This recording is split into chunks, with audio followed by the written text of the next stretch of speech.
الحمد لله يا عم، كل حاجه بقت تمام وزي الفل. ربنا يتمم لكم على خير يا حبيبي، وعيش واشوف عيالكم. اتكسفت ايه؟ بابي هيسكت اهو. ربنا يخليك لينا يا عم كده، وتعيش وتشوف احفادك باذن الله. ربنا يخليك يا حبيبي، انا اهم حاجه عندي ان انت تصونها وتحطها في عينيك. دي بنتي الوحيده، مش هوصيك يا عمر. في عيني يا عمي. بابا عمر بيحبني وهيحافظ عليا، ولا انت ليك كلام تاني؟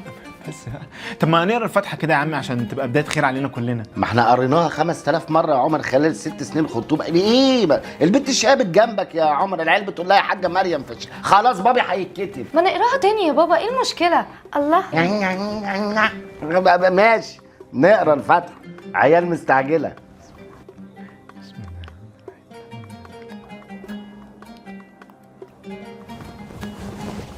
خد يا عمر، دي نسخه من القايمه راجعها عشان المره الجايه لما تيجي تمضي على طول، ونبقى احنا مخلصين كل حاجه.